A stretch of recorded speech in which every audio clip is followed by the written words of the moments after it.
very sad news to tell the sports world. The LA Times is reporting that retired Los Angeles Lakers basketball star Kobe Bryant has been killed in a helicopter crash.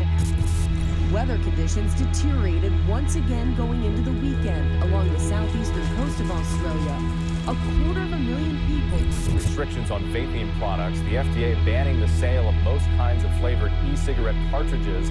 But the plan backs off of the more sweeping changes President Trump first proposed, and health officials say it doesn't go far enough to protect young people. Another round of key voting ahead on Tuesday. 6 states are up for grabs, with Michigan, of course, being the biggest prize. The campaign is now a clear two-man. Anthony Fauci, director of the National Institute of Allergy and Infectious Diseases. He is on the front lines here in the U.S. response to the coronavirus outbreak. Dr. Fauci, good morning. It's good to have your time, sir. Good morning. First of all, I mean, as we know, the World Health Organization just declared this a global health emergency. For Americans who are watching this, how serious is this? How serious is this? Coronavirus officially hitting the U.S. Here's what we know. A Washington state resident fell ill after returning from Wuhan, China. And to the major disruptions across this country tonight. More signs of the world's biggest economy actually shutting down. Children home from school. Now 8 states, as I mentioned, canceling school in their states. Empty shelves across this country at grocery stores. And more major sporting events have now been canceled. Throughout the country, more protests today from New York to California. Tens of thousands remembering George Floyd and demanding change.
Did the presenter ever say that Juul was safe? Yes.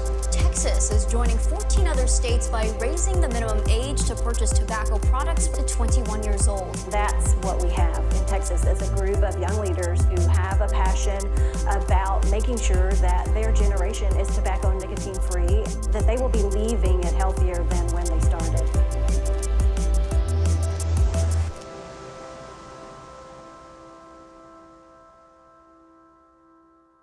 Good morning, everybody. Welcome into our very last summit of 2021. This year, we have been calling out big tobacco for their lies and deceptive tactics that have caused so many youth to vape. Our goal is for y'all to know the truth so that you can take a stand and call them out with us and be vape free.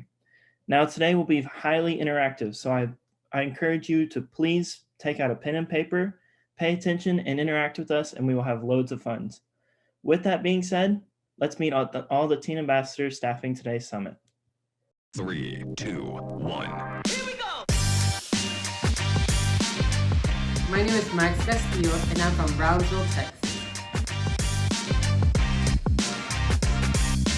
Hi everybody, Micah here. Welcome to vlog number 2. What's going on, everybody? It's your boy Alejandro here.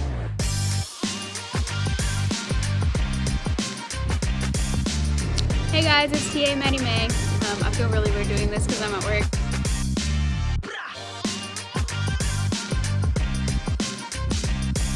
My name's Kellen Crook. I'm from Lufkin, Texas.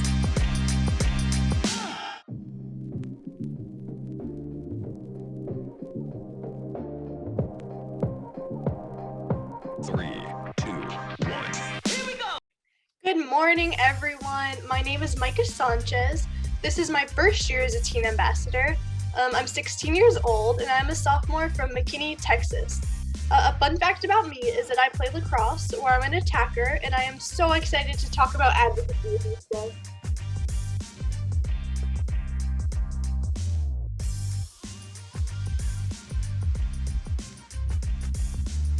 Hi everyone, my name is Max Castillo. This is my first year as a TA. I'm 16 years old. I attend St. Joseph Academy in Brownsville, Texas. And a fun fact about me is that I'm in the first musical my city has put on since the pandemic. And I'm so excited to be here at today's summit, the final summit.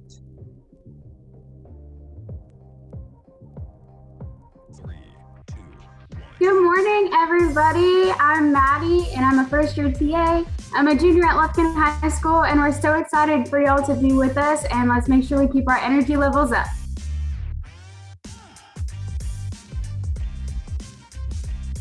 Yo, what's going on, everybody? You already know who it is. It's your boy Alejandro De La Paz here.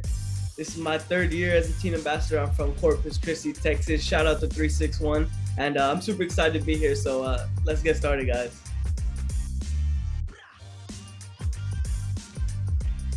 What is up? What is up, everybody? My name is Alan Crook. I am a junior at Texas State University and a second-year consultant. With that being said, let's go ahead and get started.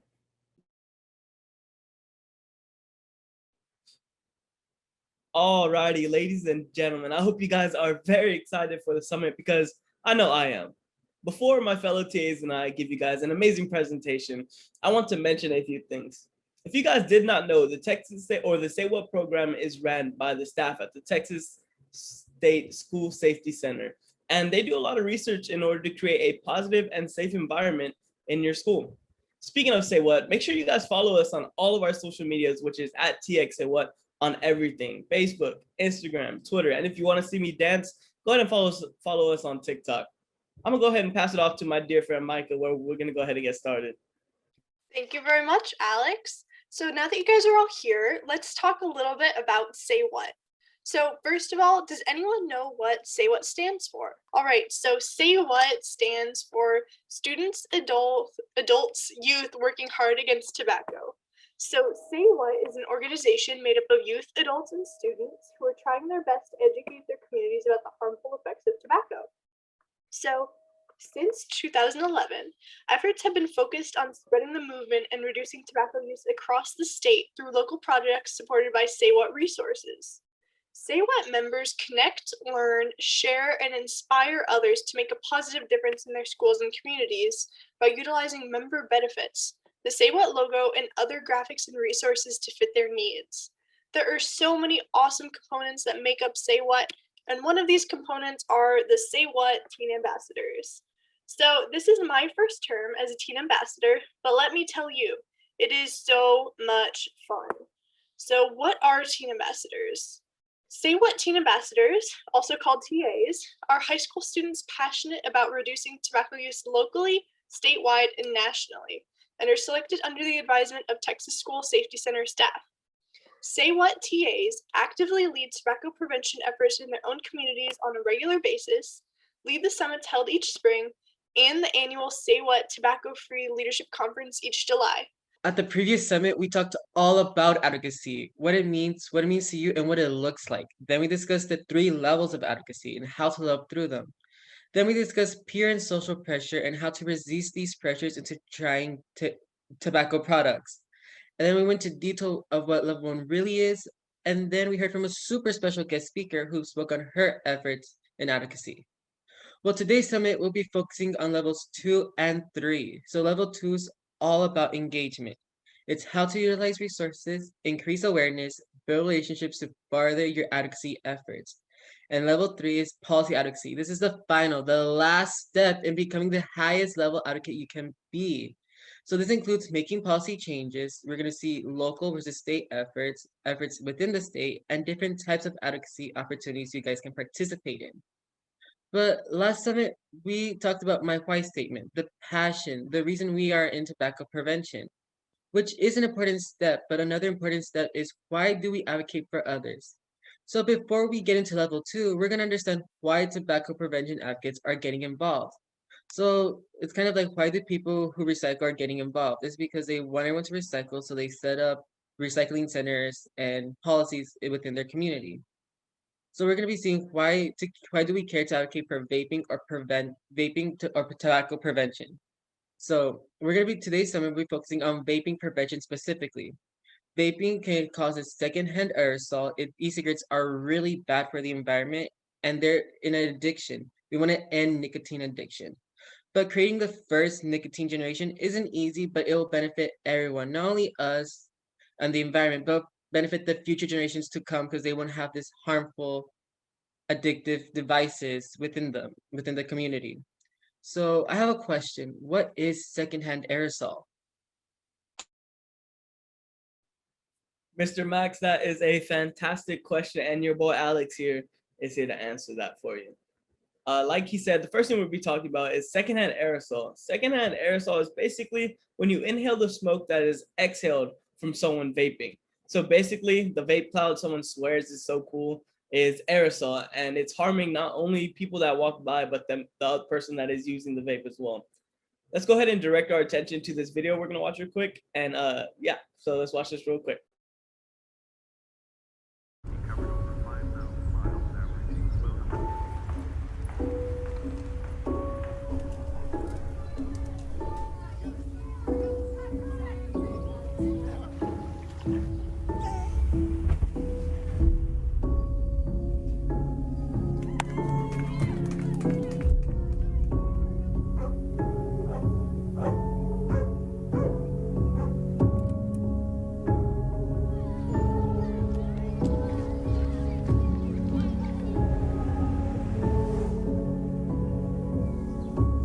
It drifts into our lives, exposing us to risk we'd never asked for. Some may think it's harmless because it looks and smells different than before. But don't be fooled. There is no such thing as safe secondhand smoke.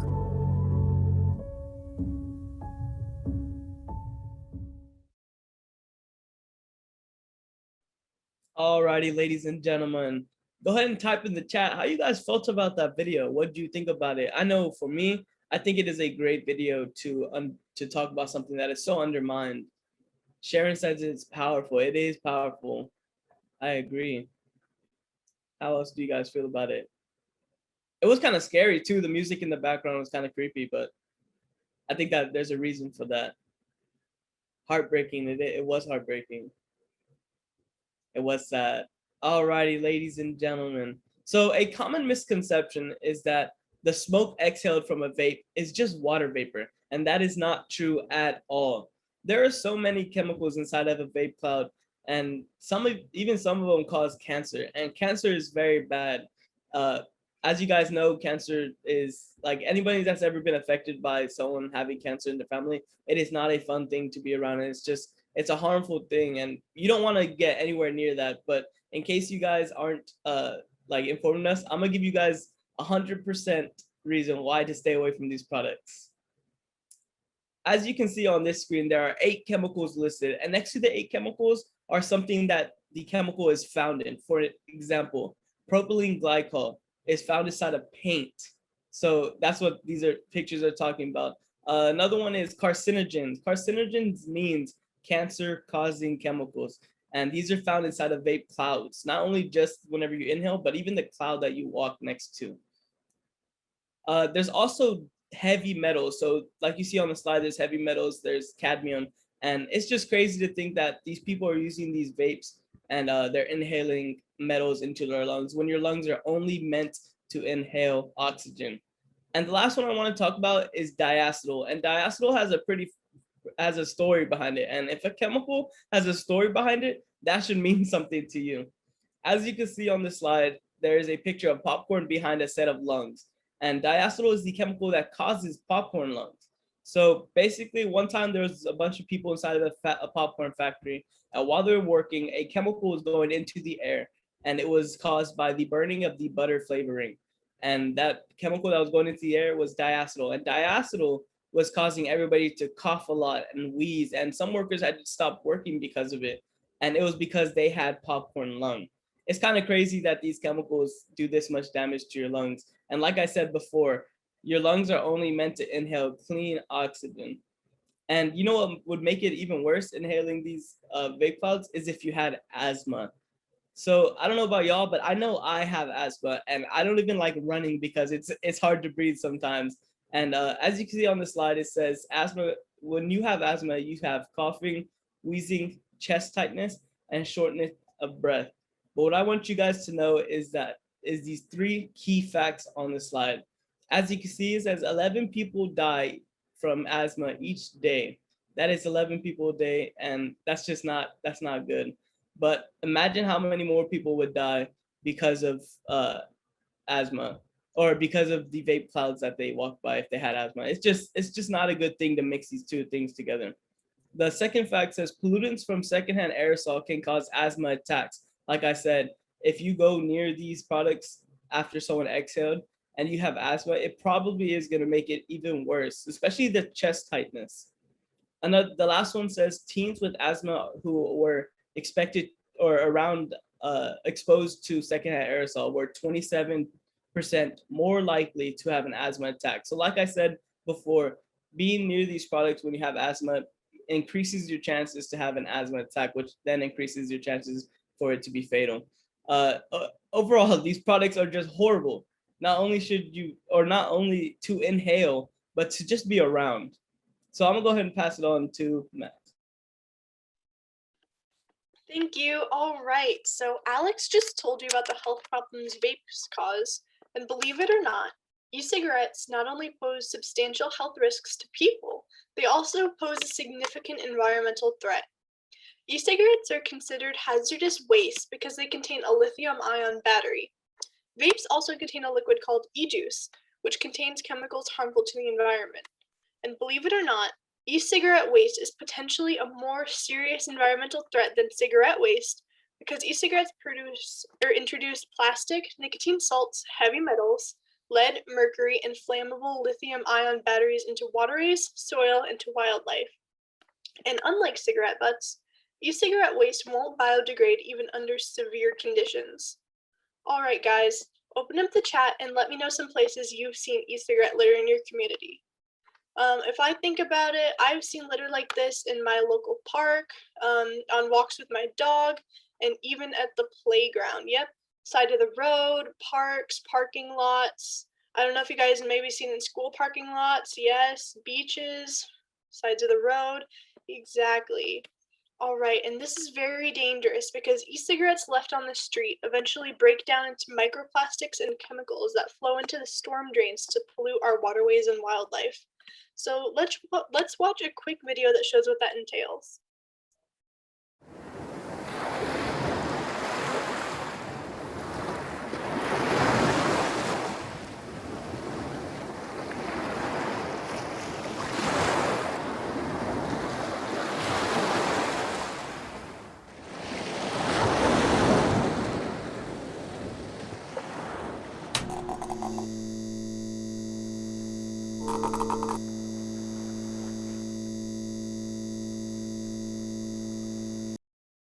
Wow, that's just so heartbreaking.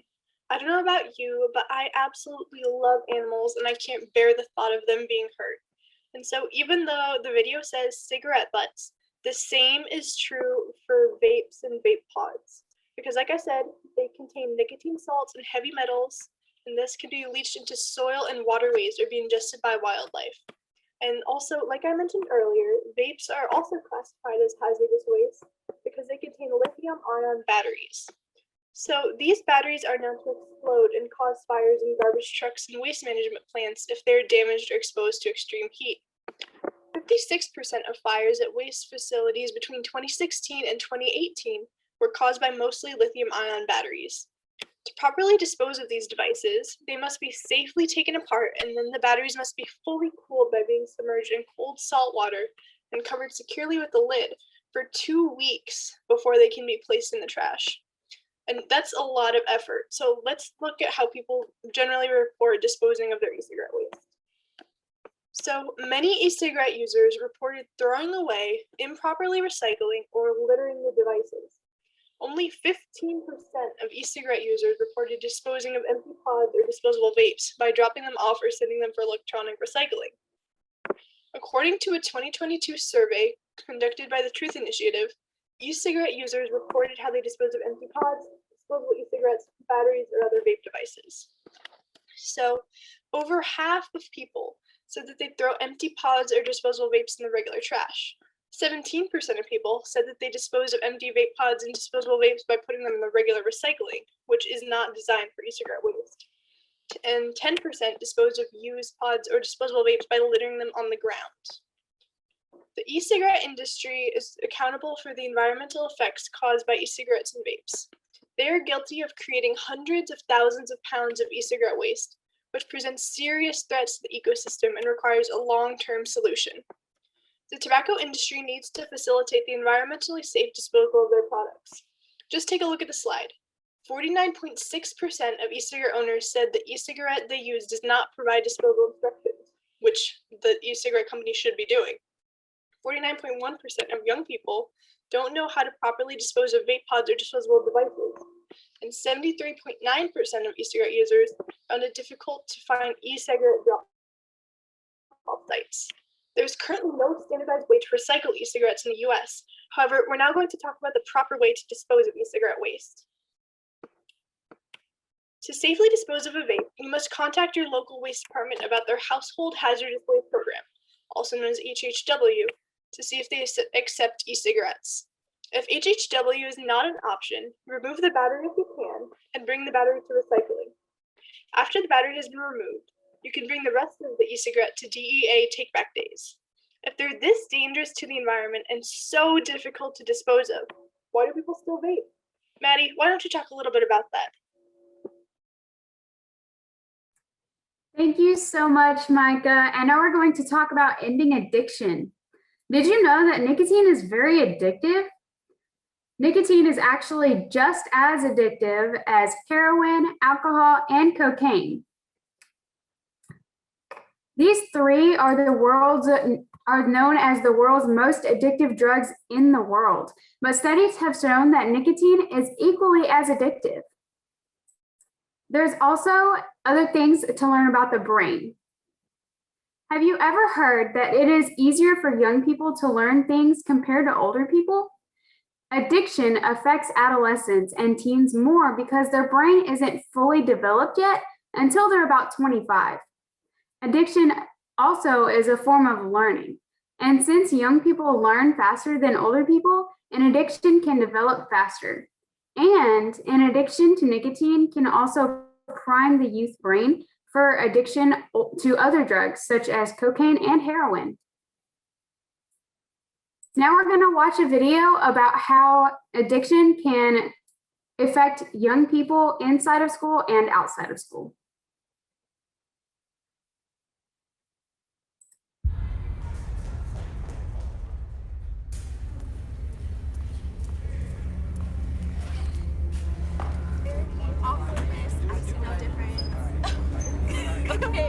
Okay, fine. Okay, so you go up to him and you say hello.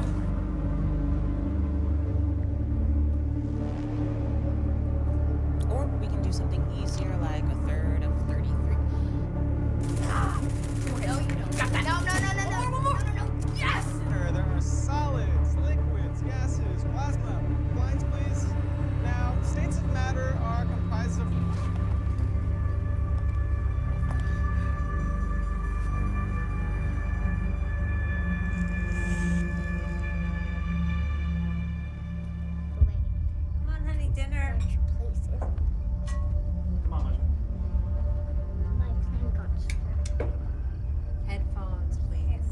Headphones, buddy. Headphones. Come on. What? Hey! Oh my. Oh, okay. That's good. What kind of meeting? What were you doing? It was fine. I don't really want to talk about it.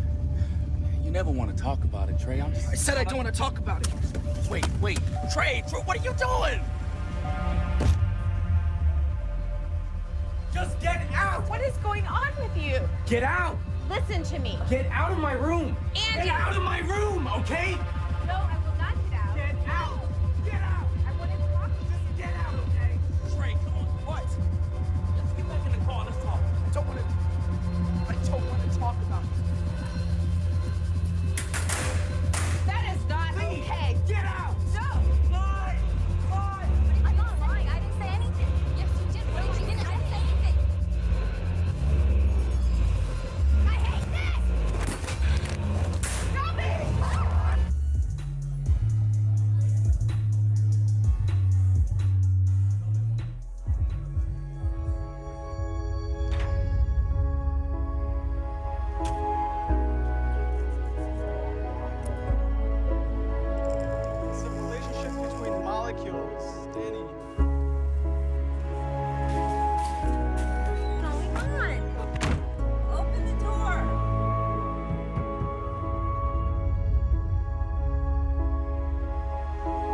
All right, guys, I don't know how y'all felt about that, but for me, that was really painful to watch.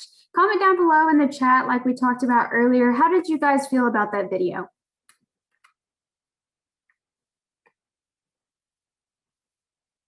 Sad. Very sad. Yeah, it was very sad to watch. I don't like seeing all the anger in the kids. Struggling, shocked, agreed. Yeah, a lot of people in school, or a lot of people that have siblings in school, this can be very dangerous for them. Well, now we're going to talk about why nicotine is so addictive. And did you know that there's something called nicotine salts? And nicotine salts are basically pure nicotine mixed with acid to neutralize the nicotine's bitter taste. This allows the device to deliver more nicotine at a higher concentration. Free-base nicotine, which is found in cigarettes, enters the bloodstream through the user's mouth and throat. Because nicotine salts are easier to smoke, the nicotine has a more direct passage to the lungs, and they lead to higher nicotine blood contents in a shorter amount of time. So, can we all agree that nicotine is a drug? Nicotine has negative effects on the person using it and the people around them. Today, you learned that it does not only affect people, but it also affects the environment. If you think about it, there is nothing positive about nicotine. It only brings negative consequences. That's why it's important that we work towards a nicotine-free generation to make the world a healthier place, not only for us, but also for the generations to come.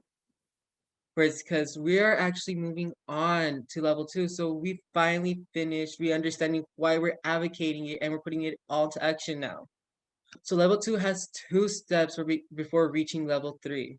So step 1 of level 2 is all about increasing awareness within your community. It's utilizing your resources and creating a pitch. So we created my why statement last summit to understand why. Now we're creating our pitch to engage with our peers. And we'll also show examples on how to increase awareness as an advocate. And step 2 of level 2 is all about building partnerships. These organizations, so you can contact organizations which are important resources in building partnerships. We'll show you some great resources we like to use as teen ambassadors when creating relationships with our school community. But Alex, I have a question. How can we increase awareness, and really, how can we do that? Man, guys, it's like Max is always asking me questions or something. I'm just kidding, guys. So increasing awareness will be the reason why we will be able to create a smoke-free and vape-free generation. There are many ways to increase awareness, and one of them is through projects. Educational projects are some of the best ways to spread awareness because they're really fun and interactive. For example, a really easy educational project that can spread awareness is to have a cigarette butt cleanup. These are really fun. And you get to hang out with your friends, but at the same time, you get to clean up your community. They're really fun, and it may seem like, hey, Alex, I have no time to be able to plan a cigarette butt cleanup and buy all the materials. Well, guess what? Say What has you covered. Say What has these mini grant kits that are completely free that do everything for you. Let's go ahead and watch a video on mini grant kits. So you've got a group of young people that are passionate about making a difference in their school and community. They're eager to host a project, but planning one often presents a lot of obstacles, like not having the resources to design or afford youth-friendly materials, lacking good, new ideas, or just not having enough time to plan it all out. Imagine your group was given everything it needed to host their own project. High-quality materials, easy-to-follow instructions, the freedom to use them when and where they want. And it's totally free. Introducing Say What Mini Grant Kits. Say What Mini Grant Kits are free projects in a box, filled with fun, good-looking materials, designed to make it easy for your group to lead tobacco prevention projects while making a difference in your school and community. Some kits are designed to help educate people on the harmful effects of tobacco. Some kits are designed to encourage people to live healthy lifestyles. And some kits help advocate for your community and the entire state of Texas to become tobacco free. Say What mini grant kits. Supplies are limited, so don't be the group that gets left empty-handed.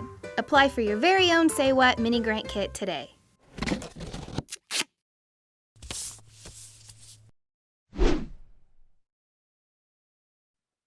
Alrighty, guys. I promise you guys, I've ordered so many of these projects in a box. Say What probably knows my address. Anyways, projects aren't the only way you can increase awareness. You can also do presentations like the one that we're doing right now.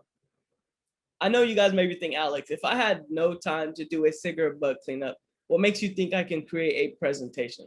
Well, like before, Say What has you covered. Say What has some pre-made presentations on our downloadable resource page on our website at txsaywhat.com. There's a lot of different presentations that you can use. And we also have a lot of tobacco facts on there, signs for your school, and even just some fun activities if you guys don't have any that you know. Here at Say What, we try our best to help you guys spread awareness the easiest way possible. One last way to increase awareness before we move on is by creating some public service announcements.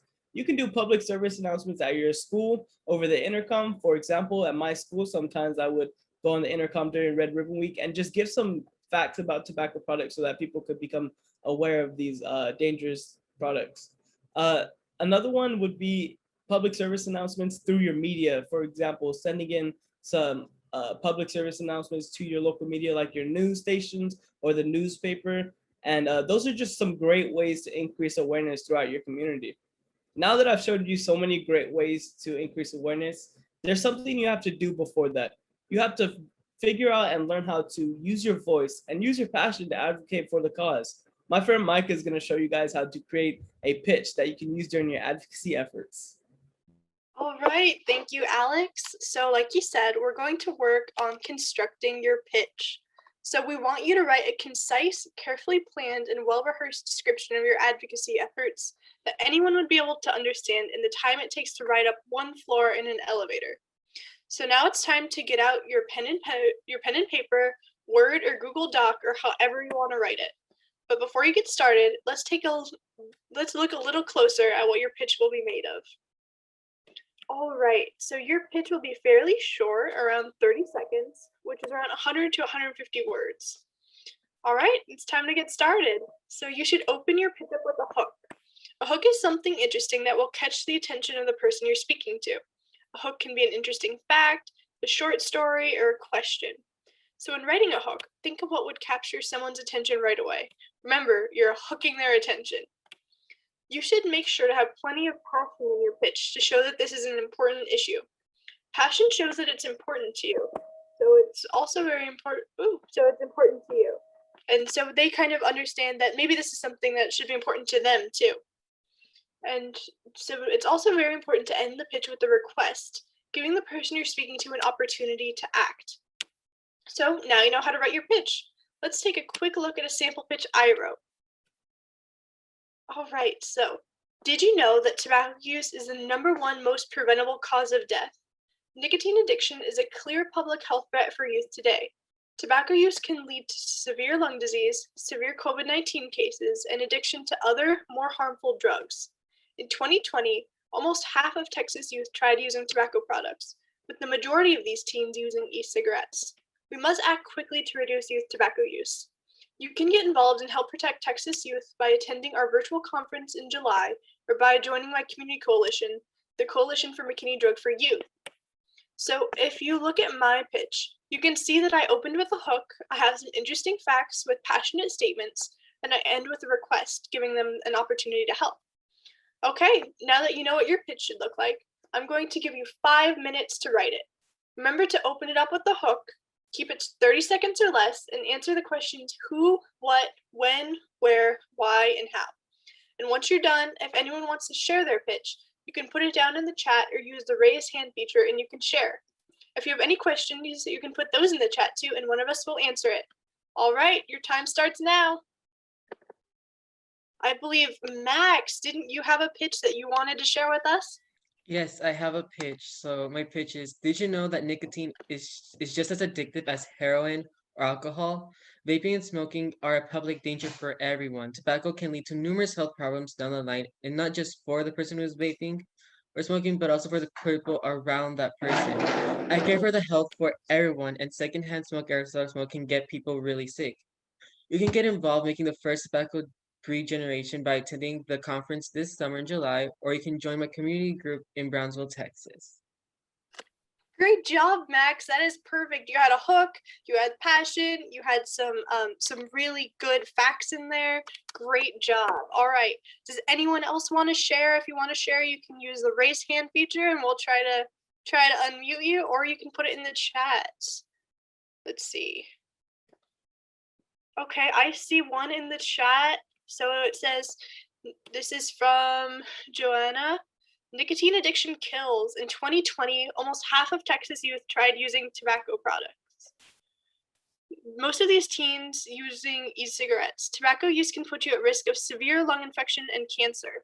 This is a fast-spreading epidemic that is killing people every day, and it must be stopped. You can help stop the spread by joining the Coalition for McKinney Drug-Free Youth and spreading awareness around your community. That is awesome. That is such a good hook. That is perfect. Great job. All right, anyone else?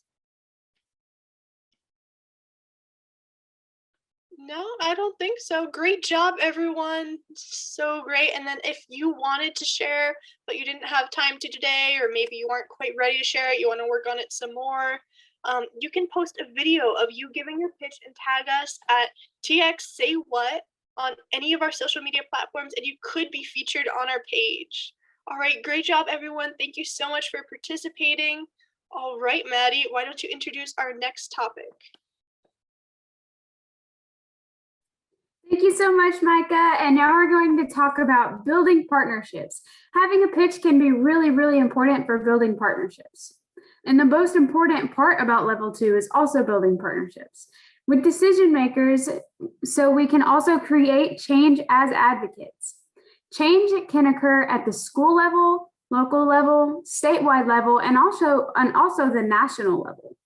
Creating partnerships with other people and organizations within your school and community can help build stronger relationships within your decision makers and can really help your effects become reality. All right, and now we're going to talk about some organizations that you can do that with. Partnering with other school organizations is a great way to get your youth and adults, like your parents, involved. Involving other organizations can help reach more people, and it can help bring ideas to the table. Some examples are Student Council, PTA, and HOSA. I know Student Council does a lot of event planning, like prom or pep rallies, different things like that. And PTA is also a good example because that's your parents, those are your teachers. You know, those are the people who you may go home and complain to your mom about, this is happening. I see vaping in the school. Then she's already going to know about it. And, you know, I'm guarantee your teachers are going to want to stop it too. So they're already going to be in action to help stop it. Did you know that Say What is actually an organization that can help you with this as well? Say What Teen Ambassadors are passionate, creative youth who are dedicated to educating their peers and serving as the youth voice for tobacco prevention for the entire state of Texas to become the first tobacco-free generation. We serve as resources for everyone who are also passionate about tobacco prevention.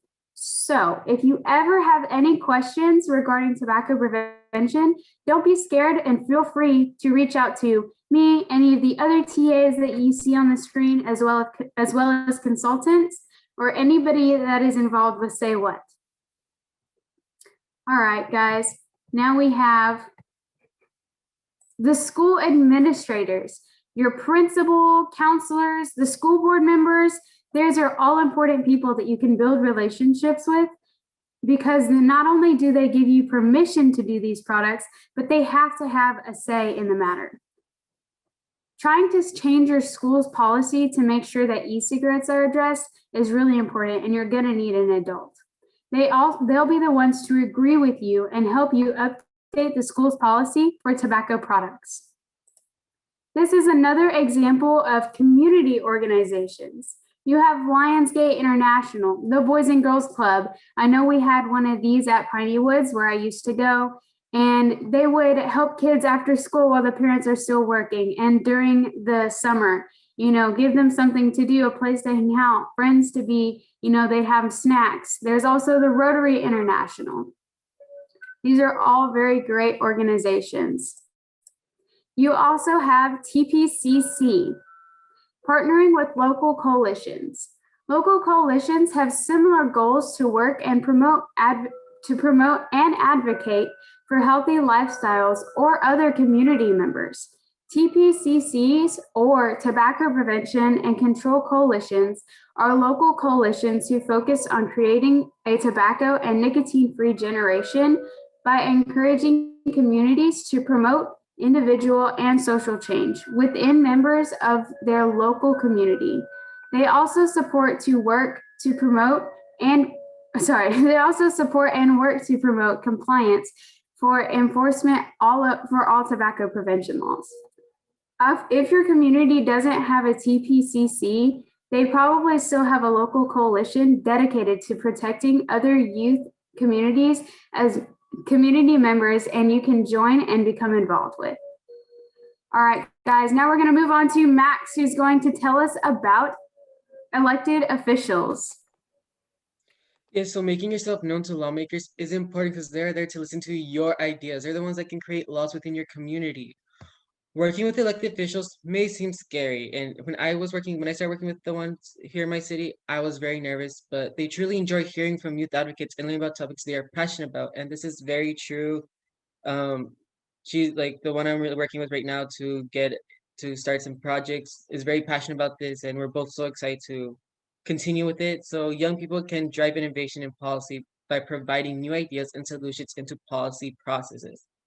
Often people think of the elected officials as senators, representatives, congressmen, and women.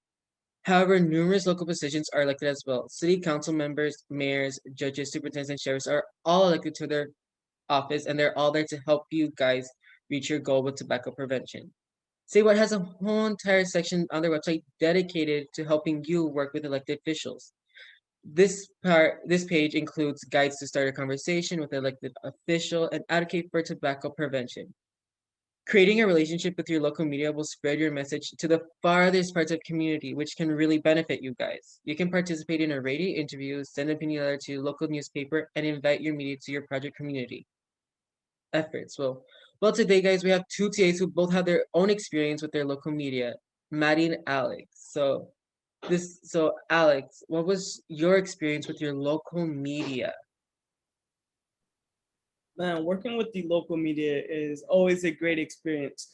I know that whenever I worked with my local media, it was really surreal to be able to feel like a famous person. You know what I mean? I don't want to sound like that, but like you have this huge camera in front of you, these guys with lighting and like a mic or whatever, and it's really cool to be able to feel like you're in the spotlight and feel like you're really doing something for your community.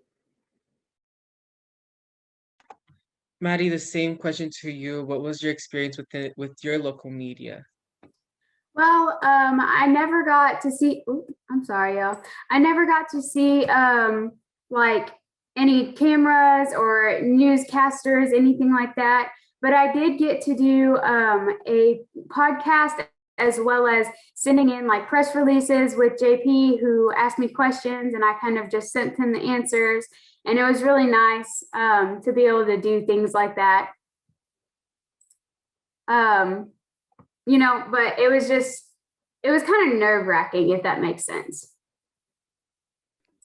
That makes perfect sense. I would be nervous talking to the local media, but like you guys said, like Alex, you had cameras and like in a film set. So like, were you really nervous talking to your media? It's always kind of nerve-wracking, like Maddie said, knowing that you're gonna be on the TV in front of your whole community, your whole city. So yeah, I was a little nervous, but I always tell myself it's like a little brain trick that your brain releases the same chemicals whenever you're nervous and you're excited. So I just tell myself that I'm always excited. But yeah, you do get nervous, but there's always some great ways to stop yourself from being nervous when you have to talk to your media. Yes, that's a really good trick to know to have when you're nervous. And Maddie, were you nervous talking to your local media? Like, because it's a very different experience and you had no cameras, but you had to worry on a podcast, right? Yes, it absolutely can be nerve-wracking. I would say if you're going to talk to any local media, anything like that, make sure you either ask for questions beforehand if they didn't already give them to you, or just make sure that you know what you're going to say. Try to plan it out as much as you can. Because, whenever I was on that podcast, even though nobody was looking at me, I knew that they were still going to hear my voice. And I didn't get the questions before, so I was super unprepared. I'd never done a podcast before. I didn't know what to expect. And so, it was just I felt choppy, and I felt like I wasn't supposed to be, that choppy. And it was a very nerve-wracking experience, but I've learned since then, look in the mirror, make a funny face, and then realize, make one of those brain tricks that Alex was talking about. Start to realize, they may be laughing at my funny face, or if, the internet cuts out and it's paused and my face is all like messed up, it's because that's what they're supposed to be doing. So they're not laughing at me, they're laughing with me, and it'll help you kind of ease your nerves a little bit. Those are really good tips. Well, the final question is for Alex and Maddie. What resources did you use preparing to talking to your local media? Alex, you can answer first. Yes, sir. Max, you're always asking me questions, man. I'm just kidding. So, researching your media is very important because, you want to be able to know if the person coming to interview you or the person that's coming to talk to you or put you on TV, you want to know if they're a credible source. You don't want to have someone from like World Star come up to you and be like, hey, like, you know what I mean? So, it's always important to be able to research your media. And whenever I was on my news, I was only a freshman in high school. So I was probably like 15, 14 years old. So I was really young. And it was my first year as a teen ambassador. And as I said in my introduction, this is my third year as a teen ambassador. So now I have a lot of experience. But back then I was brand new. So I had to research. And so on the Say What website, I was able to learn a lot about what I was going to be doing as a teen ambassador.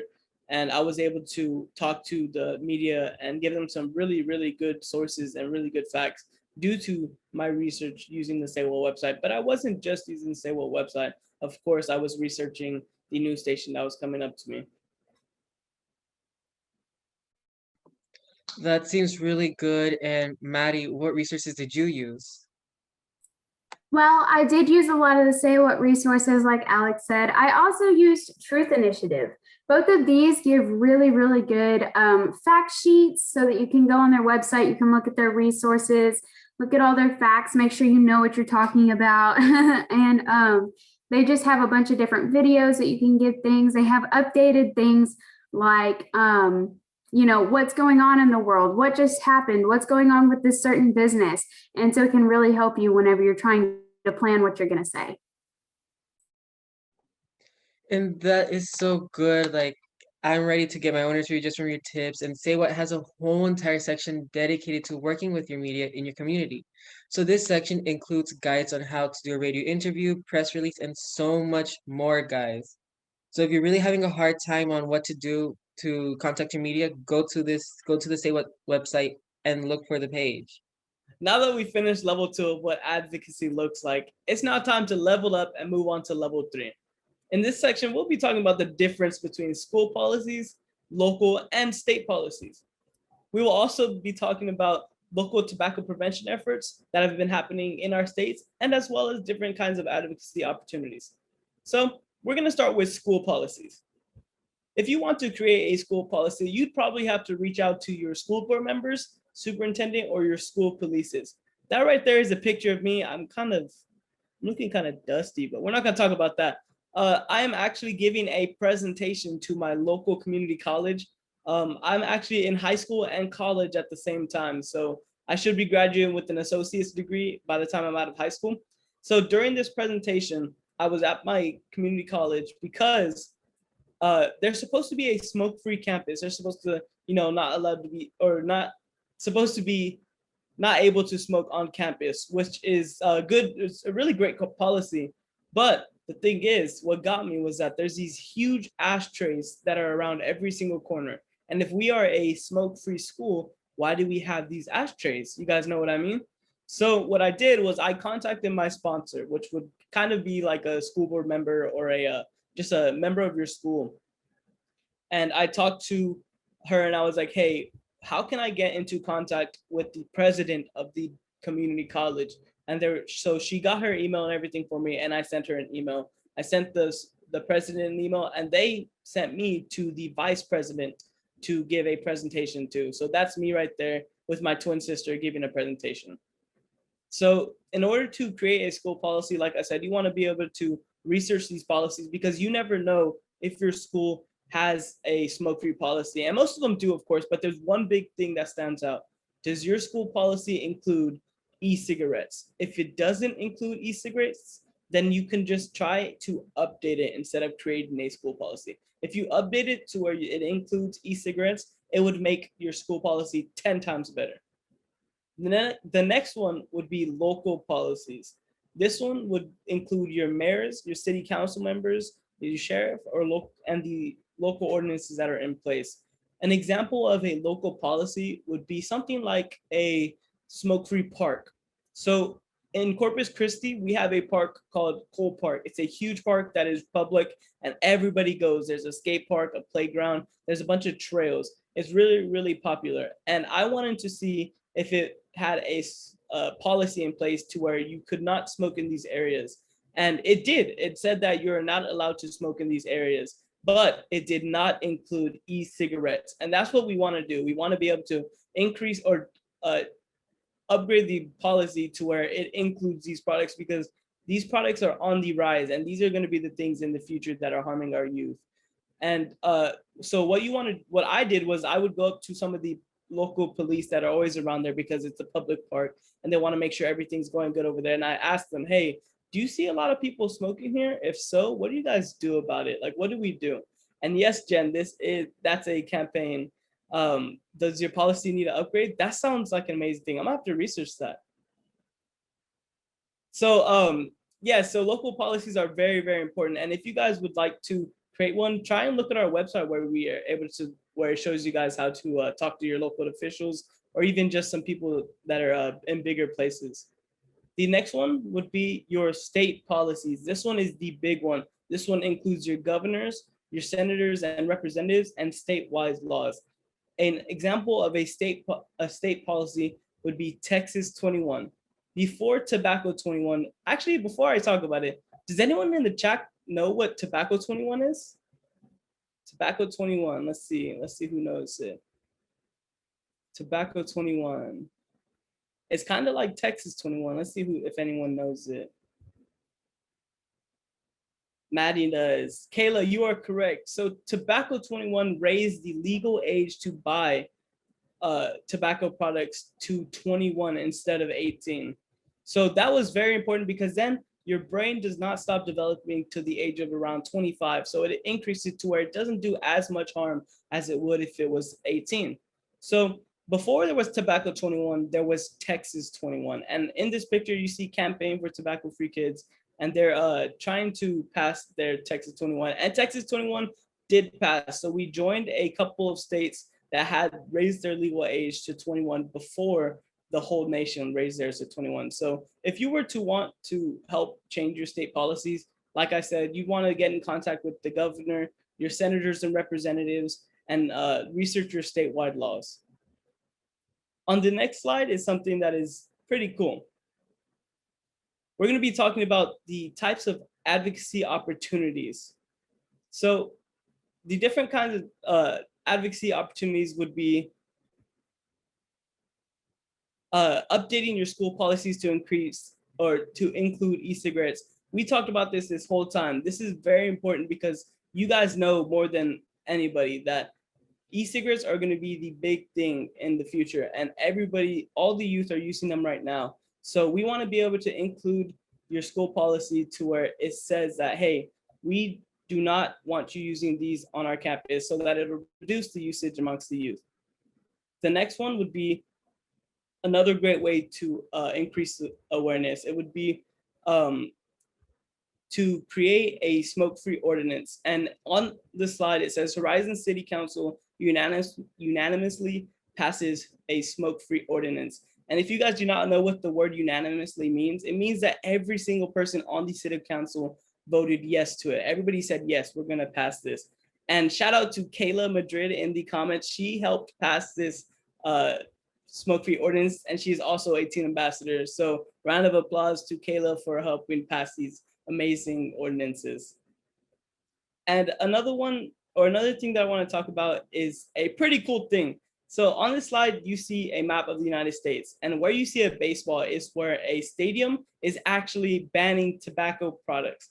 This is amazing. So in the 50s, baseball players would use chew tobacco because they thought, oh, it would keep my mouth moist while I'm playing on this dusty field.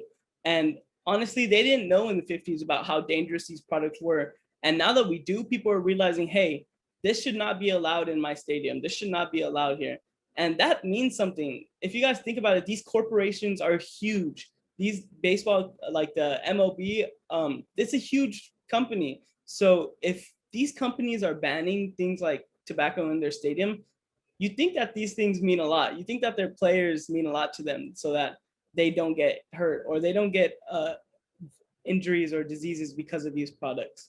So as you can see, Texas does not have a stadium yet, but maybe one of you guys, maybe us, maybe someone can help pass a law or maybe even get in contact with the stadium and see if we can have one of them ban these in their products. And another thing that is kind of as big as banning things in stadiums and in your cities is flavor bans. So right now we have a flavor ban that on pod-based flavors and e-cigarettes. And this is great. This is obviously great. Karen, I agree. We need to get the Astros to go tobacco free. I completely agree.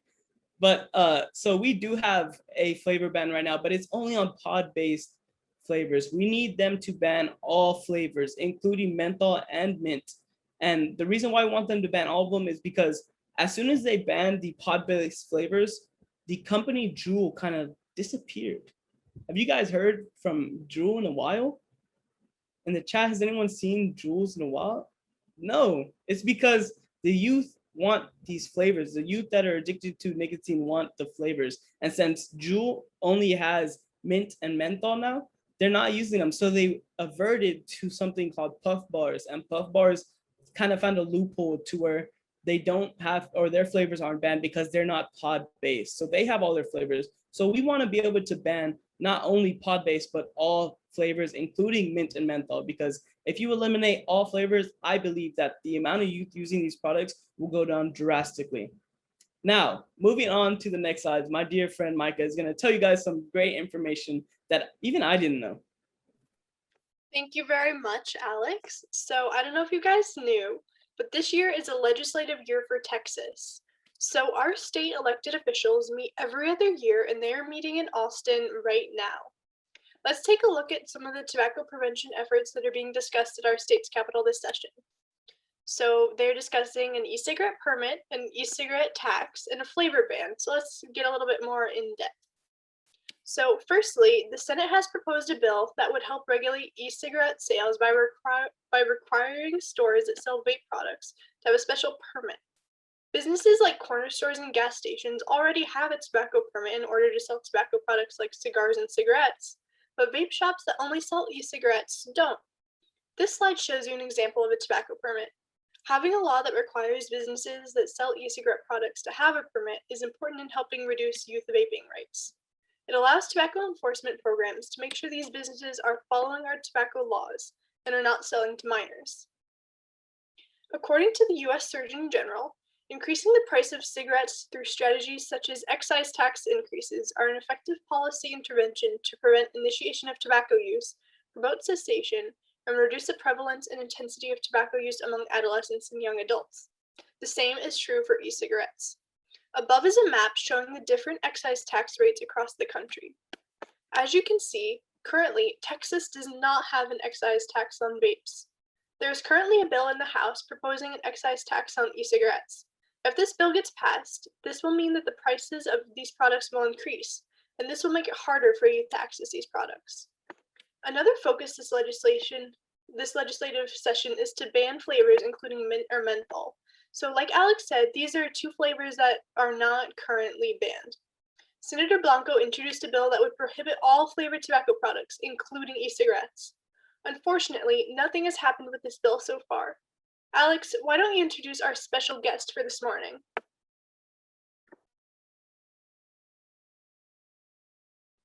It'll be my pleasure to introduce our special guest today. So I would like to introduce the man, the myth, the legend, Mr. Mayor David Hill. Hello, Mr. David Hill. I'm gonna read your bio real quick, okay? So Mayor Hill and his wife, Mickey, moved to Waxahachie 14 years ago. And he had actually 14 years ago to retire and enjoy time with his grandkids. He and Mickey attend First Baptist Church of Waxahachie. Mayor Hill is a member of the National Association of Home Builders and past president of Ellis County Home Builders Association. Mayor Hill is also a lifetime member of Houston Livestock Show and Rodeo. He served as president of the Rotary Club of Waxahachie during the centennial year in 2017. He was elected to the City Council of Waxahachie in 2014 and is currently serving his third term. He is also, of course, the mayor. It's an honor to welcome you to the summit, Mr. Mayor. Glad to be here. Hopefully we can have a good conversation today. Oh, I completely agree. So I'm going to start off with the Q&A with the first question, all right? All right. Before we get started, of course, we'd like to know a little bit about you. Tell us about yourself, why you decided to get involved with your local government, and what your efforts have been a part of as mayor of Waxahachie. I think my real reason for getting involved was as a builder, I felt like I could give some input to the city since we're going through a tremendous amount of growth currently. We're growing about 5 to 6% a year, which is pretty good size growth for North Central Texas. So I'd already worked. I'm a little bit older than you guys are, so I put in my time, and I had some free time. So I thought it'd be a good opportunity to maybe to get on the committee and work with the city. So that's kind of what got me started. But we also have 4 children that live here, 16 grandkids, and I think 7 or 8 great grandkids that live in the area. So I felt like I could contribute to the city. So that's why I did it. That's amazing. You have a big family. That's awesome. So yes, I just want to let you guys know that go ahead and in the Q&A box, if you guys have any question for Mr. Mayor, you can let us know in the Q&A box and I'll read them out for you guys. So another question that I have is, when you were a council member for Waxahachie, you were very supportive of smoke-free ordinances that had passed. Some council members in other cities and towns are not supportive of smoke-free ordinances at all. So please tell us why you were supportive of these ordinances. Well, I think there's 2 things why more cities aren't involved, and you mentioned it in one of your clips there, that it's big business. So cities depend on sales tax. So any entity that you try to eliminate, that impacts the financials of the city. So, but I smoked when I was in my youth, but I quit in 1978.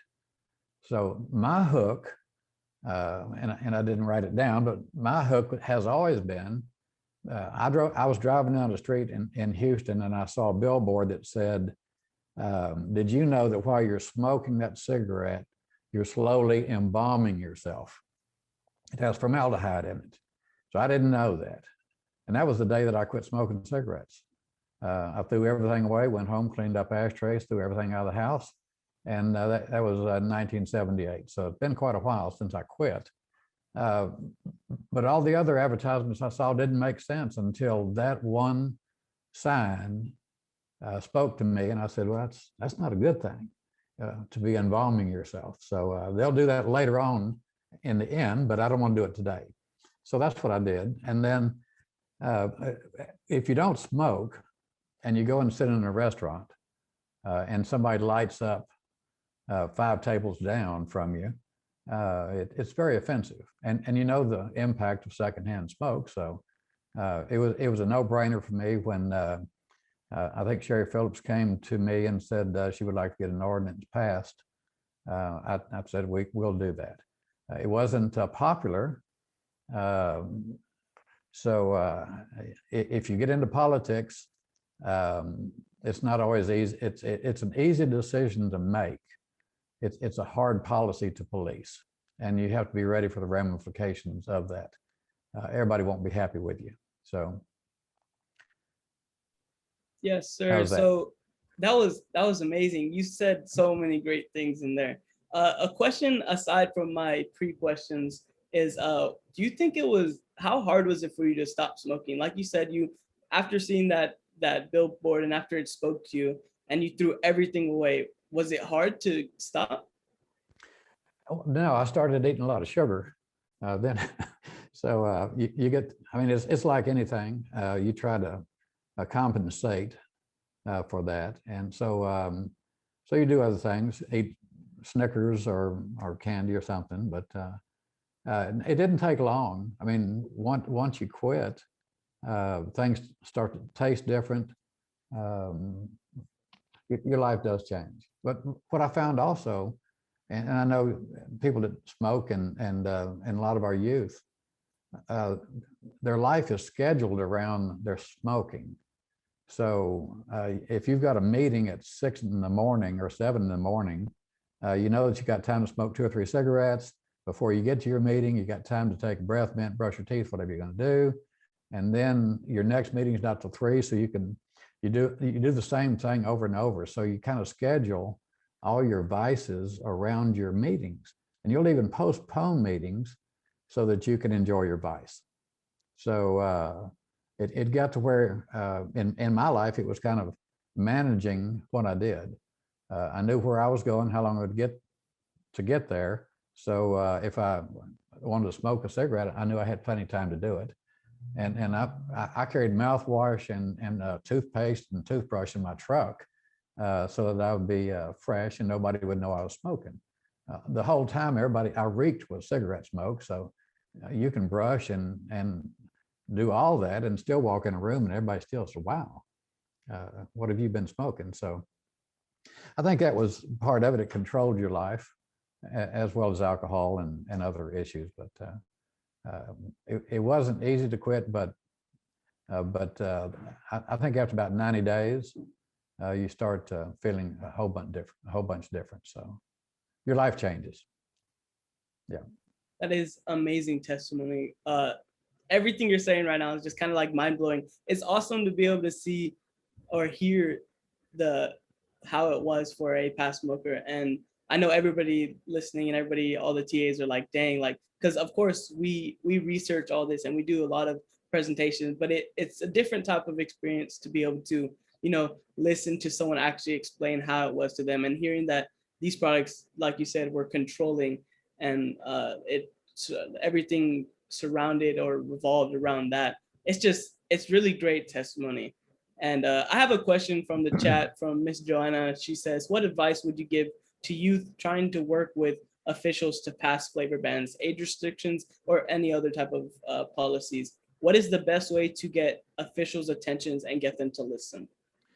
I think to start off with, I mean, it's relationships that you develop.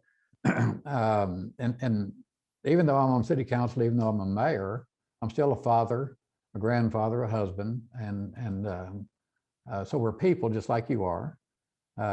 So you develop those relationships. We have a Rotary Club here in Waxahachie that I think 100 members, but our Interact Club, which is part of our Rotary youth in the high schools, is 250 members. So they're very strong in local advocacy for different issues. But the mayor's office in Waxahachie is always open. People can call, come by, sit down, talk. We have coffee shops, and you'll see me often talking to people in the coffee shops, talking about different things. So it's really, it depends on where you are. When a lot of people say advocacy, they really think that there is just a group of mad people coming in for some issue. and that needs to change, that negative connotation of that. If you want to talk to somebody, usually a text, a message, email, or a phone call is the best way to go to develop those relationships. I've been doing it a while, so I know our local congressmen, I know our state senators, I know our senators in DC and the House representatives and all those people, president of the hospital, president of our college. You get to develop those relationships, but you get to do it through just basic conversation. Hey, let's have a cup of coffee. I'd like to come by. I have an issue and I'd like to talk to you. And that's how you do it. People marching toward the courthouse and the city hall with banners it is one way that people try it.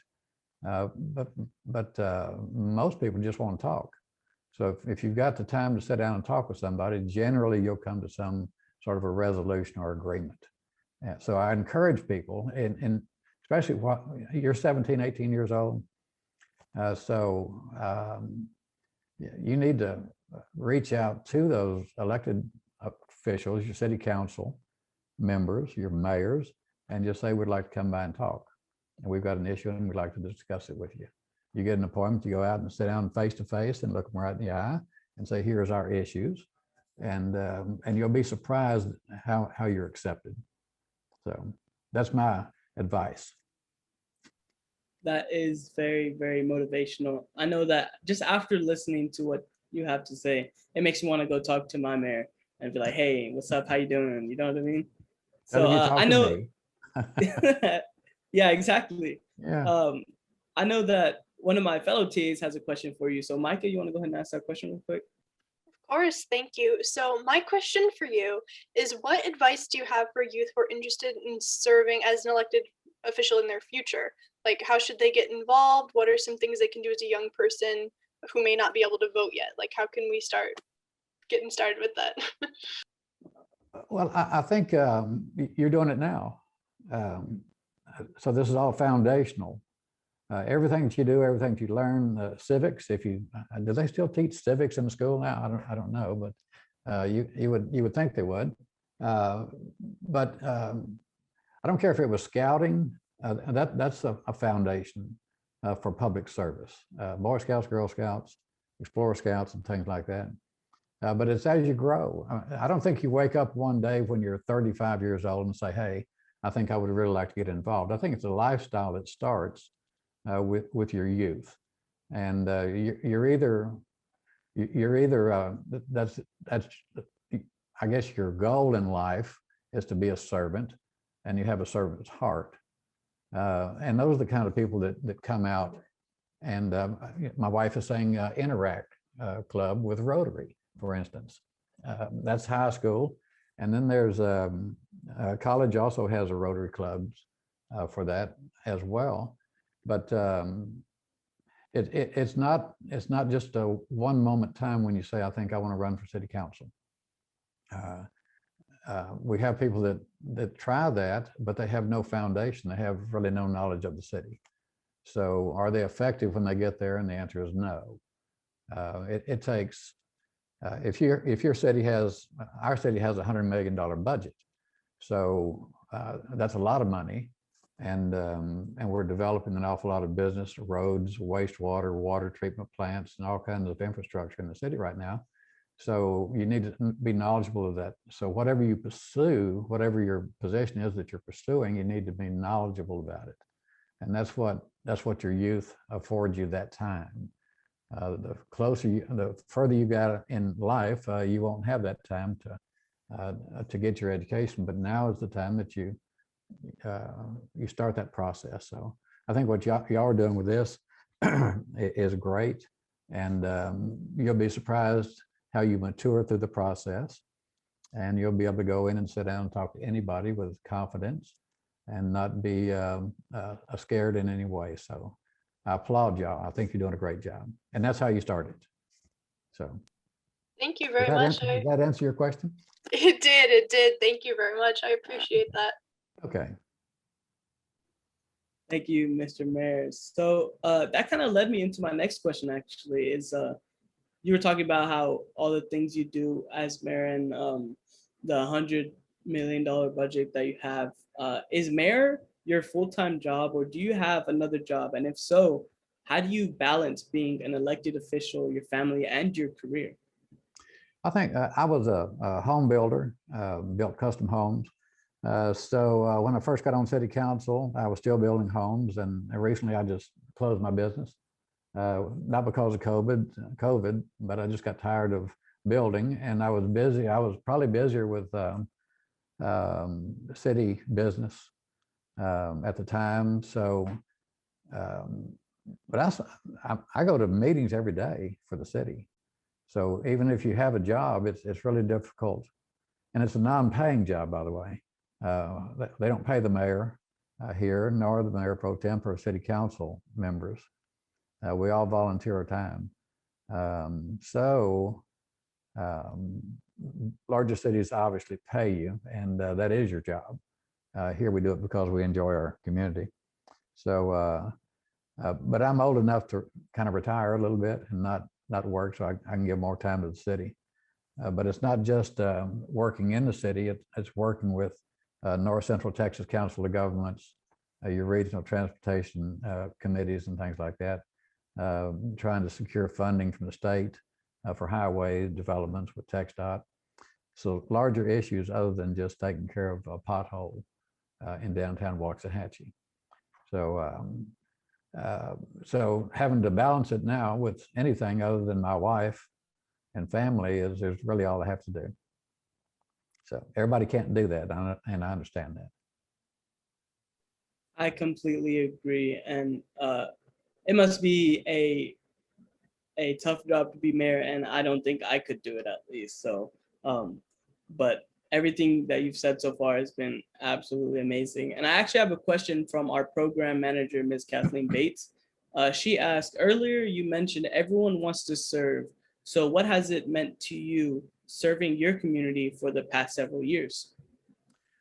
Well, you know, the neat thing is in 2015 or I think 2016, we decided to build a new police station in Waxahachie, $15 million project. And we decided to go ahead and build one room in our police station, which is our emergency management control center. So if we ever have a tornado or something like that, it's secured enough to where we can have all the fire department, police department in there to take care of the catastrophe. So the next year after we built the police station, we had a gentleman that retired from a police station that was in emergency management. He was moving to Waxahachie, so we talked to him and asked him if he would like to be our emergency management coordinator. So we hired him, and that was a year before COVID broke out. So not knowing that was even coming, we'd already made accommodations to be able to stand up our emergency management office for the pandemic that we've been in for the last year and 2 months.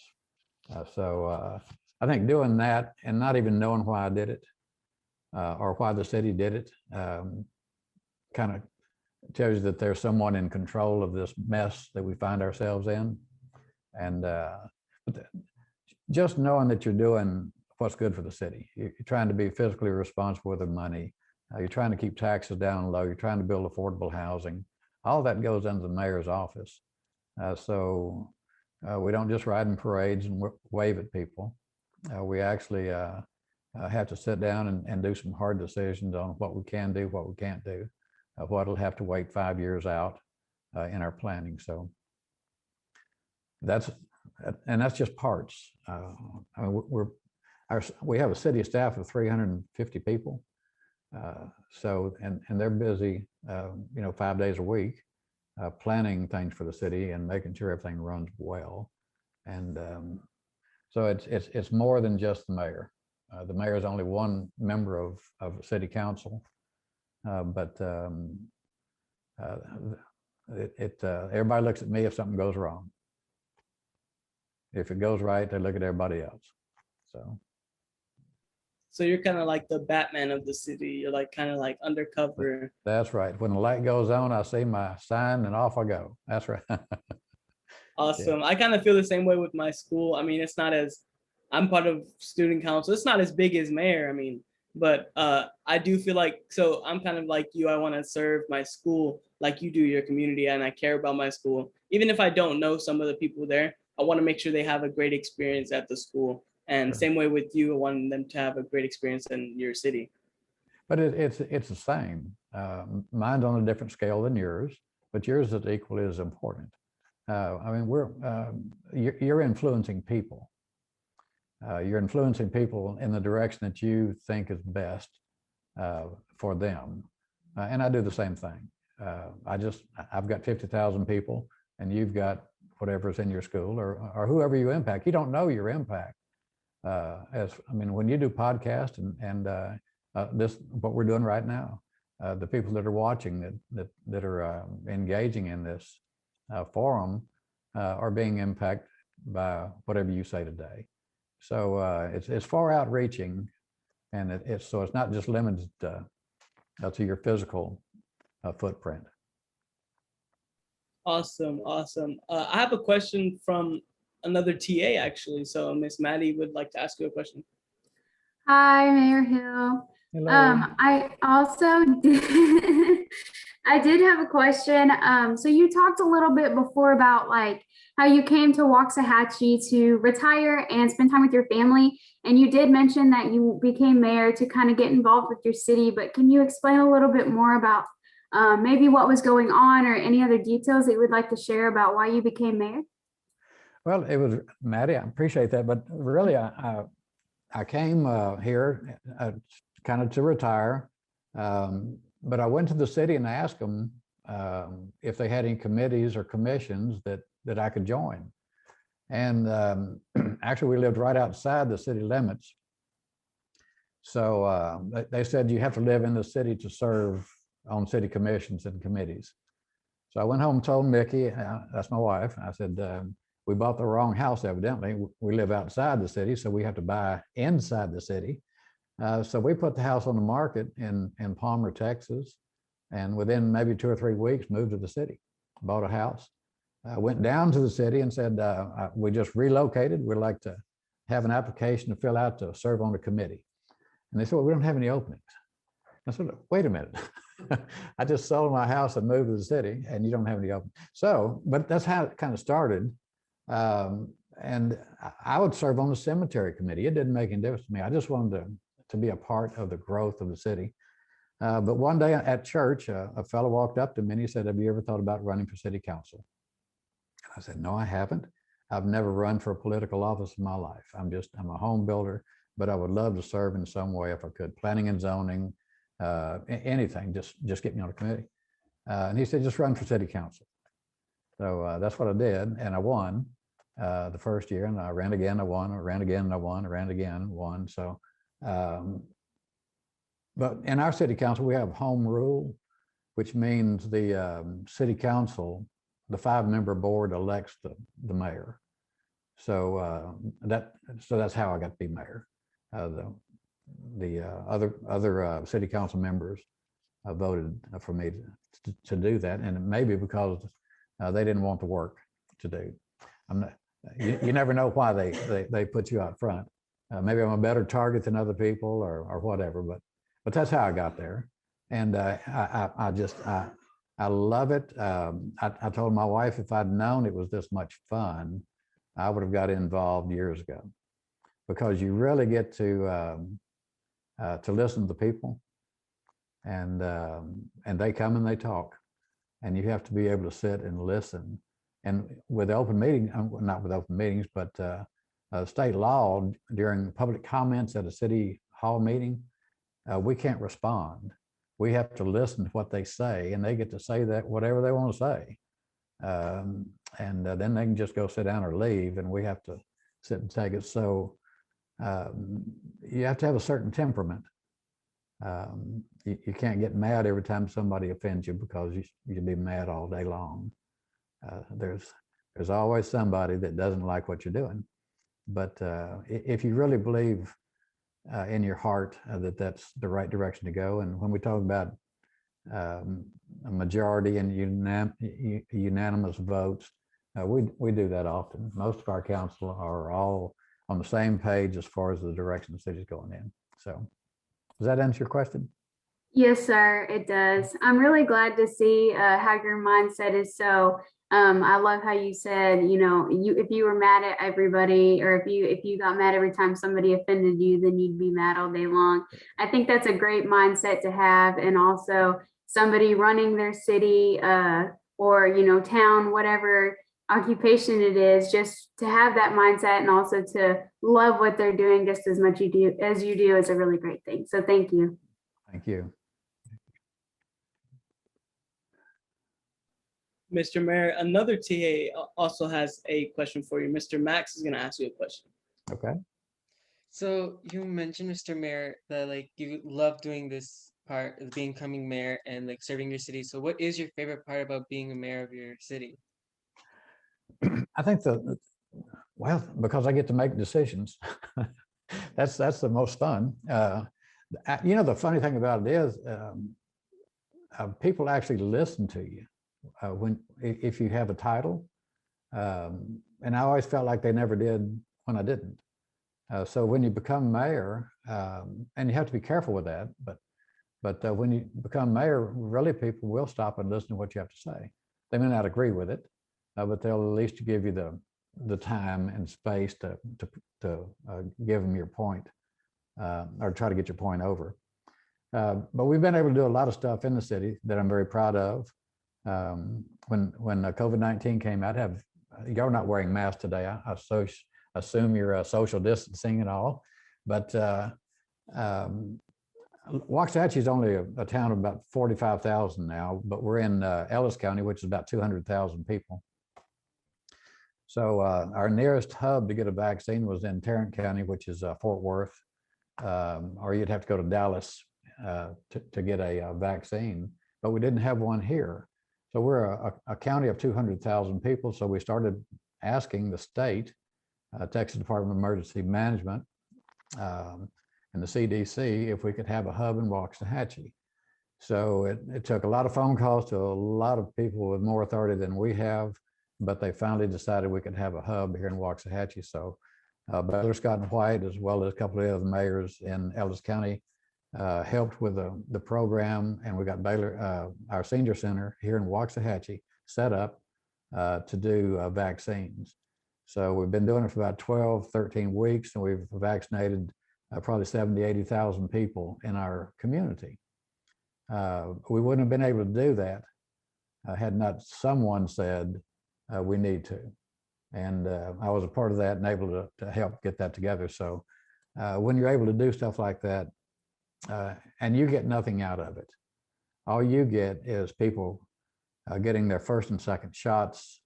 And when they're leaving the place, they say thank you for getting a local vaccine here, so we didn't have to wait in line 3 or 4 hours in Dallas. So it's small things like that that make the job worth paying the price to do.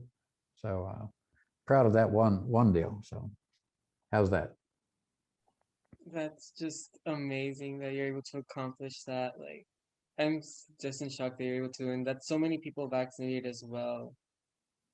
I'm impressed. Like, I always admire mayors in every city because it's a lot of hard work, and just hearing how like some of them like really doing the big projects, but like you really like the small little things, which I admire that a lot in people. If they don't really pay attention to the big, but they pay attention to the small stuff. Yeah. Thank you.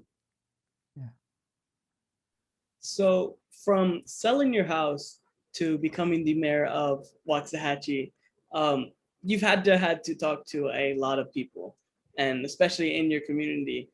What is the way that we can help the youth understand that local officials like you are just regular people that work with people and that want to talk to the youth and other people in their community? Well, I'm not sure where the divide has come from, where the youth is not able to talk. Do you have a grandparent or a mother or a father? I sure do. Yeah, and you talk to them, and I'm sure you do. So I don't, and we're not any different. We just happen to be the people that you have to talk to bring whatever forth that you want to talk about. We're not mean. We don't eat children. We sit around and we see them every day, so we know what they are. We used to be one. So it's that divide or the is I think maybe with the youth more than anything else. I mean, we have kids in high schools. I go to 4th and 5th grades and talk to kids. And in our school system here, they actually have my picture. They have my picture on the walls in classrooms so that people know that he's the mayor. Now, when I'm not elected again, they'll take my picture down, they'll put up the next mayor. But every kid that goes through our junior highs and elementary schools and high school, they know who the police chief is, who our fire chief is, who the mayor is, who the city council is. Their pictures are on the walls. And the teachers teach that. They say, this is Mayor David Hill. If you ever have a problem, you know that you can go see him. So other schools, I don't know what everybody else does. They probably don't do that. But that's what's very special about our community. Southwestern Assembly of God University is in Waxahachie. So we have 84 churches or places to worship on Sunday in our community of 40,000 people. So we think we're special just because we are, and we have a name that most people can't pronounce.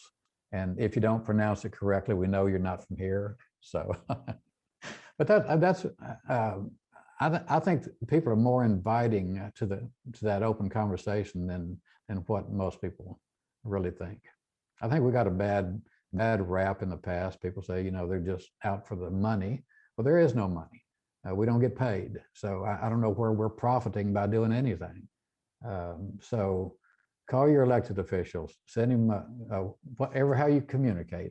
I'm sure they're up to speed with that. And if they don't get back, do it again. Persistence. So don't think because they don't call you back the first time, they don't like you. Okay. If they're doing like me, they're going 24 hours a day, and but they'll get back around and they'll get a hold of you, and that's how it's just, you just have to keep knocking on the door, and if you do that, you'll get an answer. Amazing. I bet when you're out grocery shopping, they're like some 5-year-old or young person comes out, hey, look, it's Mr. Mayor. Oh, that must be a great feeling. Yeah, I go to HEB and I'll buy green bananas. Before I can get checked out, they're already yellow. So you'll stay in the grocery store quite a while talking to people. But it is neat. I've had little kids walk up and say, that's our mayor. And they're 5 or 6 years old, but they already know that it's okay to come and talk to me. And so I'm not a bad guy. And we do that with our police, our community policing, all that stuff. I mean, we make that it's a priority to make sure that our community knows who their elected officials are. So y'all should try that. Are you down in Corpus Christi? Yes, sir, I am. You going to Ray High? Is Ray still there? Ray High School? Ray High School is still there. Okay, that's where my wife graduated from way back in 67, maybe. 1967, not 1867, but 1967. So yeah, right. Awesome. Mr. Mayor, also known as Batman of Waxahachie, we have one more question for you before we move on, and it is always my favorite question because it's awesome to hear the answers. So in all the years that you have been a public servant to Waxahachie, what has been your favorite accomplishment and why? Wow. Well, the hub was the greatest, I think. But everything that we do is just because we do it. I told a story, and I always tell the same story. In politics, you have 2 types of politicians. You have a show pony, which, if you've been to the livestock show and rodeo, they just bring them out to show people. And they put them back in a trailer and they take them back to the ranch. They don't do anything. They serve no purpose. just take a picture of them. And I always thought I was a mule. A mule, just you tie him onto a load and he pulls the load. He's not there for the photo ops. He's not there for a ribbon or a trophy or any recognition. Actually, all he knows is that I've got a load behind me and I need to pull it as best I can. So everything we do, economic development, I mean, we bring businesses, we have people moving in, we have all kinds of things going on. All those are things that I've participated in, and if I want to make a list of accomplishments, we could do that. But it's all part and parcel of the job. If you're the mayor, the whole city, every person in it is part of your responsibility. So whether it's lifestyle, parks, recreation, if it's businesses and grocery stores, development, building new homes, industry, providing water and sewer and services, all it's just part of the job. So, and splash parks, yeah, we do stuff like that, and parks being rebuilt and new amenities put in. But that's all part of the job of being a mayor or a city council or administrator for a city. So we don't, when we do things, we don't say, well, that was a good one, wasn't it? Let me say, does anybody really, you know, we're not out with just to see if we're getting approval. We just know that has to be done. So some people think they need to be on TV and they'll do a video and put it on TikTok or whatever to be seen. And I rather just get it done and then encourage other people to do the same thing. So we've done a lot in the city, but you'll have to come here and experience it. And then you can say, hey, it's neat that things get done and nobody's bragging about it. So how's that? Thank you so much, Mr. Mayor. I will definitely have to come visit so I can go to HEB and buy some green bananas. Yes, sir. And hopefully I'll see you there. And one of our staff at Say What says next year's summit in Waxahachie. So hey, who knows, right? So I hope that you had a lot more fun at this meeting than you do your other meetings. And we thank you so much for attending this summit with us. And we all enjoyed your honesty and your answers. Well, thank you very much. I greatly appreciate what y'all are doing as well. So thank you a lot. Appreciate it. Yes, sir. Thank you. And I would like to introduce one last thing before we end off the summit. One of my closest friends, Mr. Kellen Crook, he will be ending off our summit for us. Thanks again to Mr. Mayor. And let's get started with this. Thanks, Alex. So yeah, congratulations, guys. You have now completed the 3 levels of advocacy. Level 1 being education. We learned how to educate ourselves so that we can communicate, be confident, and credible. We also learned how to educate our fellow peers about the dirty tricks of big tobacco. Level 2, engagement. We learned how to raise awareness and connect with fellow peers to create a change in your community. Level 3, policy advocacy. We learned the difference between local and state policies, tobacco prevention efforts in the state, and the different types of policy opportunities. Now that we know how to be an advocate, let's talk about what you can do. Today, we will be learning a simple vaping prevention project. As a reminder, an advocate is someone who uses their voice to discuss a topic or policy they believe in. Understanding how to work with policymakers is an important part of policy advocacy work. Policymakers have the power to influence and create laws, ordinances, policies, rules, and regulations to create a change for their community or state, which leads us into our activity, how to build relationships with decision makers. Step 1 being identify your policy advocacy opportunities. We talked about a bunch today, one being a smoke-free ordinance. Step 2, developing your strategy. How are you going to develop a strategy, you might think? Well, you can talk about your pitch. You can talk about what you're going to say to your decision maker. And then step 3, you contact your decision maker. The best way to do this is I like to go to who represents me. I usually type it into Google, say who represents me, And then you can type in your address and it'll give you your state representative, your state senator, your US representative, US senator, your city council member, your mayor, everything.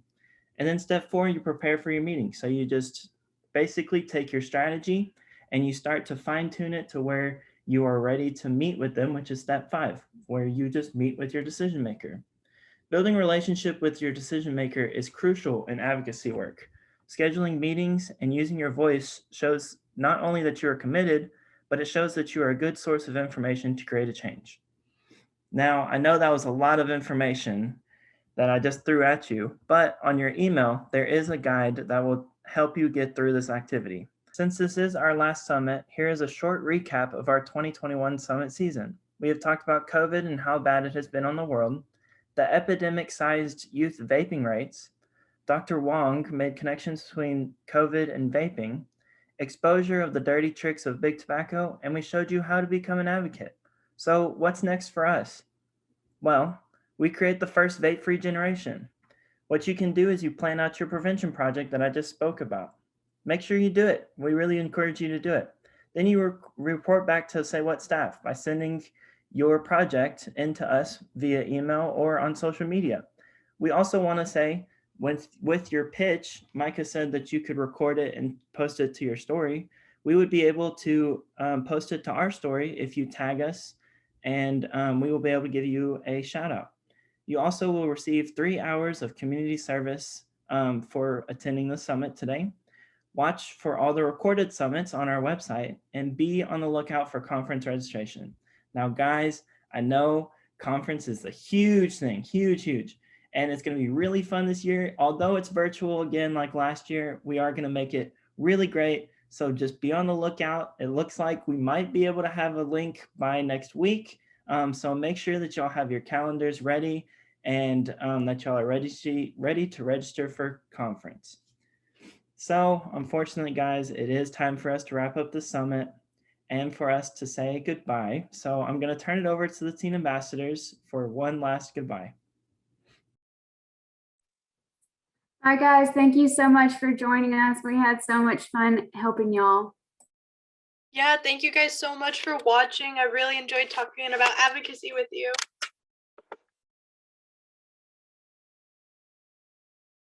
Y'all have been an amazing audience. I really appreciate you guys.